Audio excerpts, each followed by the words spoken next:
तारीख 5 अगस्त 2021। Indian hockey team 41 साल के लंबे इंतजार को खत्म कर चुकी थी। वो इंतजार था ओलंपिक्स मेडल जीतने का। ब्रॉन्ज मेडल मैच में 1-3 से पिछड़ने के बाद इंडियन हॉकी टीम ने शानदार वापसी की और मैच को 5-4 से अपने नाम कर लिया। मैच के बाद कई तस्वीरें आई जिसे देख इंडियन फैंस की आंखों में आंसू आ गए। इसी दिन एक और तस्वीर सामने आई, हॉकी गोल पोस्ट की छत पर बैठे एक प्लेयर की। प्लेयर नहीं, तब तक सुपरस्टार बन चुके एक प्लेयर की। नाम है पी.आर. श्रीजेश। उनकी ये तस्वीर आइकॉनिक हो चुकी थी। क्रिकेट को पूजने वाले देश के कई घरों में आपको इसके पोस्टर दिख जाएंगे। लेकिन तस्वीर सिर्फ एक नहीं थी। इस मैच और पूरे टूर्नामेंट में श्रीजेश की कई ऐसी तस्वीरें थी जिनको फ्रेम करवा के रखा जा सकता था। और उस पोस्टर में अब एक और नया अपडेट आ चुका है। श्रीजेश फिर से वैसे ही गोल पोस्ट पर बैठे दिखे हैं। तारीख है 8 अगस्त 2024। मौका इस बार भी ओलंपिक्स का ही, ब्रॉन्ज मेडल मैच का ही, और हीरो भी इस बार वही थे, पी.आर. श्रीजेश। स्पेन के खिलाफ ब्रॉन्ज मेडल मुकाबले में श्रीजेश गोल पोस्ट के आगे ऐसा डटे कि स्पेनिश अटैकर्स की तमाम कोशिशें धरी रह गई।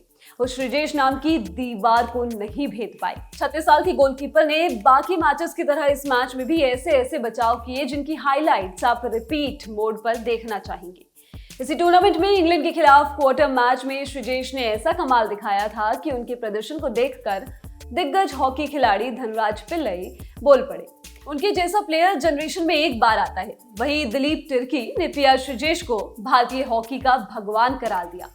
एथलेटिक्स से करियर की शुरुआत करने वाले और बोर्ड परीक्षा में पास होने के लोभ से हॉकी स्टिक पकड़ने वाले the wall of Indian hockey के यहाँ तक पहुंचने का सफर कैसा रहा, आइए जानते हैं। श्रीजेश का जन्म 8 मई 1988 को हुआ। केरल के एर्नाकुलम जिले के एक किसान परिवार में।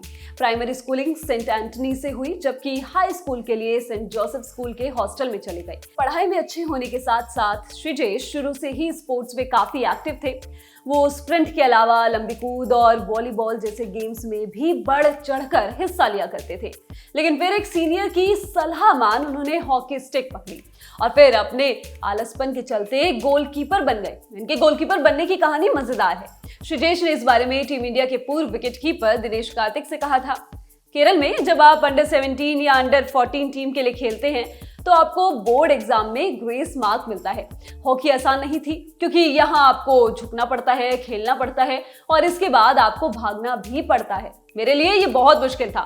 मैं एक मोटा बंदा था, मुझे दौड़ना एकदम पसंद नहीं था, तो मैंने गोलकीपर्स को देखा फुल गियर के साथ, जाहिर तौर पर आज जितने नहीं लेकिन फिर भी बहुत सारे गियर्स के साथ एक कोने में खड़े होकर गेंद को किक कर रहे थे।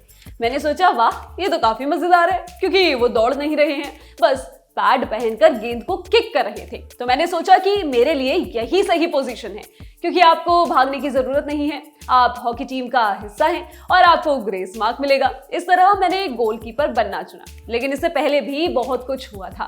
क्या था वो बताते हैं। श्रीजेश के पेरेंट्स काफी स्ट्रिक्ट थे, खासकर पिता पी.वी. रविंद्रन।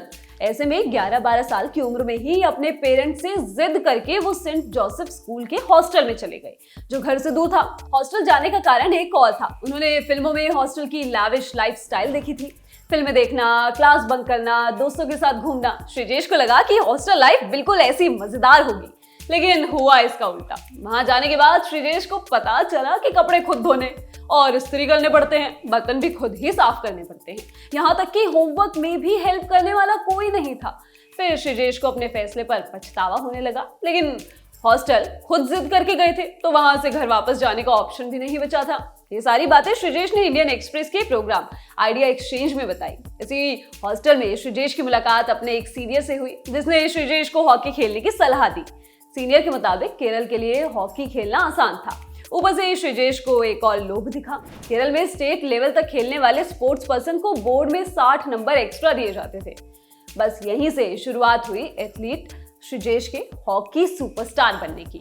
अब श्रीजेश ने हॉकी स्टिक तो थाम ली, लेकिन पता चला कि इक्विपमेंट खुद से खरीदने होंगे, क्योंकि स्कूल में अच्छे इक्विपमेंट्स नहीं थे और ये सब उस जमाने में 3 से 4 हजार रुपए में आता था। श्रीजेश ने ये बात अपने पिता को बताई। पिता ने बेटे का जुनून देख उन्हें इक्विपमेंट्स दिला दिए, भले इसके लिए उन्हें अपनी गाय बेचनी पड़ी। श्रीजेश ने इसके बाद से हॉकी के खेल को सीरियसली लेना शुरू कर दिया था। जीवी राजा स्पोर्ट्स स्कूल में दाखिला लिया। शुरुआती दिनों से ही श्रीजेश ने अच्छा खेल दिखाना शुरू कर दिया। उनके शुरुआती कोच जयकुमार और रमेश कोलप्पा ने बहुत जल्दी ही उनके टैलेंट को पहचान लिया था और इसे निखारने का फैसला किया। श्रीजेश ने यहाँ से पीछे मुड़कर नहीं देखा। साल 2004 में उन्होंने नेशनल जूनियर टीम में डेब्यू किया। साल 2008 में भारत ने जूनियर एशिया कप का खिताब जीता। श्रीजेश बेस्ट गोलकीपर चुने गए। श्रीजेश ने साल 2006 में सीनियर टीम के लिए डेब्यू तो कर लिया, लेकिन साल 2011 तक वो अपनी जगह पक्की नहीं कर पाए। उनके करियर में टर्निंग पॉइंट आया साल 2011 के एशियन चैंपियंस ट्रॉफी के फाइनल में, जहां पाकिस्तान के खिलाफ फाइनल मुकाबले में श्रीजेश ने 2 पेनल्टी स्ट्रोक बचाई और टीम के हीरो बन गए। वो साल 2012 के लंदन ओलंपिक्स में भी भारतीय टीम का हिस्सा रहे। हालांकि इंडियन टीम का प्रदर्शन इस ओलंपिक्स में बेहद ही खराब रहा और हम लोग अंतिम स्थान पर रहे। यहाँ से भारतीय हॉकी में फिर से बदलाव का दौर शुरू हुआ।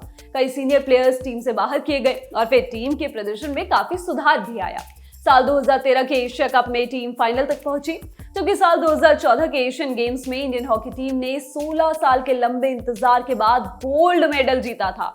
फाइनल मुकाबला पाकिस्तान के खिलाफ हुआ था। यहाँ भी श्रीजेश ने कमाल किया और फाइनल मैच में 2 पेनल्टी स्ट्रोक बचाए। यहाँ से श्रीजेश इंडियन हॉकी का प्रमुख चेहरा बन चुके थे। साल 2014 के चैंपियंस ट्रॉफी हॉकी टूर्नामेंट में वो बेस्ट गोलकीपर चुने गए।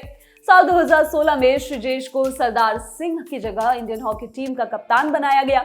उनकी कप्तानी में हॉकी टीम ने साल 2016 के ओलंपिक्स के क्वार्टर फाइनल तक का सफर पूरा किया।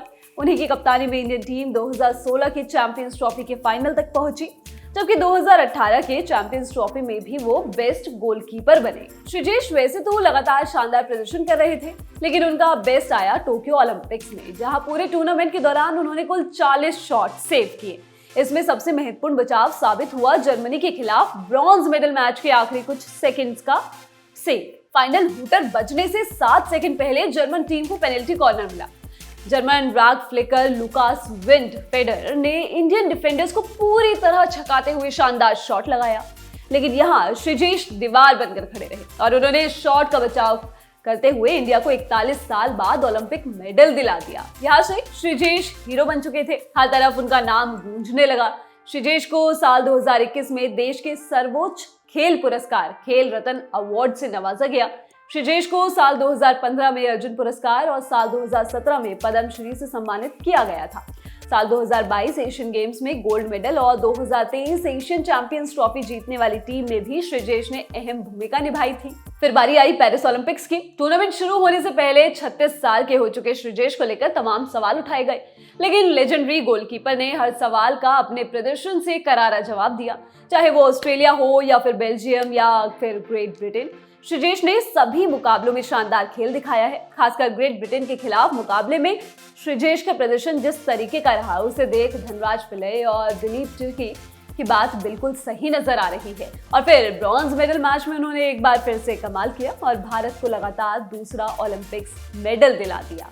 इस वीडियो में बस इतना ही। इस वीडियो के लिए स्क्रिप्टिंग की है रविराज ने। मैं हूं गरिमा। स्पोर्ट्स से जुड़ी खबरों के लिए आप लोग देखते रहिए ललन टॉप स्पोर्ट्स। शुक्रिया।